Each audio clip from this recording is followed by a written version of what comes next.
Hey guys, this is Brian at SimpleStudioPro.com. Today I want to go over the differences between setting up a Facebook page and actually setting up your own website somewhere.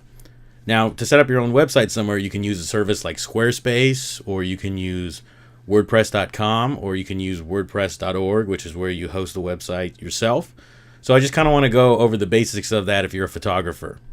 Now, looking over here, the Facebook page, everybody's familiar with these. They are the easiest to set up. You just click to create them, just like Facebook groups. Just one of the main problems with a Facebook page is that you don't control anything on it. Facebook can pull the page anytime they feel like it. Usually they feel they have a reason, whether they may or may not tell you. But pages and groups have been known to evaporate. So they're the easiest to set up, but they're the easiest to just disappear as well. So while it's essential to have a Facebook page, it doesn't give you the control you need. So you should definitely make a page, but you need a website that you're actually going to have control over. Now, the next step kind of towards that, there's a service called SquareSpace, and they have made it very easy to make a nice looking website. And it's a really good service, very popular. It ties into a lot of things very nicely. They have a lot of free templates that are in here. This is a service that you pay for. Just one of the problems with SquareSpace that I have found is that it is not exactly easy to back up your entire website. And they have an article here on how to export your website. And you can export parts of it. You can export content to WordPress, but not everything will export. And that's a problem because you don't have quite the control that you need. Because it's your business, your photography business, you want to be in control. So while SquareSpace makes some very nice themes and can look very good, you're probably going to want to try a little bit more in terms of having something only because of the control. You need the control in your business. So the next step people kind of go towards, which is very popular, is a WordPress-powered website. Now, there's two ways your website can be hosted. WordPress.com. This is an actual service where it's similar to SquareSpace, where they host your website in the cloud. You don't have to worry about hosting it on your own server. So this is about as automated as Squarespace is in terms of you will sign up for this plan. So we see our plans here. You sign up here, you pay a fee, they host it. Unfortunately, there are limitations on this as well. They won't allow you to install any plugin that you want. There's certain limitations to backing up your software. So we have the same problem that we have with Squarespace. So what is the best method and gives you the most control is if you actually go to WordPress.org, so not WordPress.com, but WordPress.org, and you download the open source free software, and you actually host it on your own server. Now, there's a ton of hosting sites that you can use.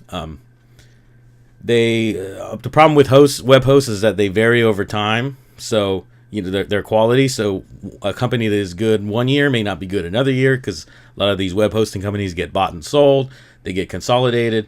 So the list there is kind of dynamic, but I just want to let you know that you'll want to download WordPress. It'll be generally a zip file here, a small zip file that you download.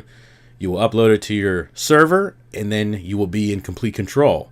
So you'll register your domain name, which will be something like yourphotographybusiness.com, whatever your business name is. And then you will tie that. It's not too hard to do. You will tie that to your website, and then you'll have it hosted with WordPress. Now, I'm going to go through in some further videos how to register your domain name, so you'll get that taken care of, how to set up your web hosting account, and then how to set the WordPress site up itself. So you'll be able to walk through how to get the theme for it, plugins. We're going to go through all of that. So this is the way you want to go to have the most control. But again, it does take the most work, but it's really not something you can't handle in 2018. There's a ton of resources. There's a ton of plugins. There's a ton of themes that you have access to that are all free. It's a massive community behind it. And this has been done by tons of people. So it's really not too hard to do. It's doable if you just have a little bit of patience. And one of the things you're going to need to do with this website once you have it up, and a reason you want to stay away from just the easy Facebook page, setting that up and everything else, is you need to build your search engine optimization with it. So you're going to need to write blog articles. You want to do it at a certain interval.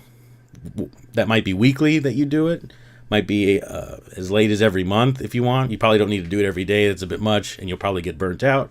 But every week is pretty common, where you put maybe a gallery of your images, and we'll go through how to do that. And you'll be in full control, because if you decide you don't like a certain web host, you can just back your site up and move to another web host. Backing up is extremely easy, and it's your business. You want to remain in control. So this series here that I'm going to do is going to take you through setting up your website with WordPress, registering your domain, and getting set up so you are in full control of your business. Now, on top of a website, as a photographer, you need studio management software to keep organized and be able to automate your contracts, questionnaires, and your payments for your business to grow. Simple Studio Pro is affordable and complements your WordPress site nicely. Check it out at simplestudiopro.com. Well, thanks for checking out this video, and I'll see you in the next one.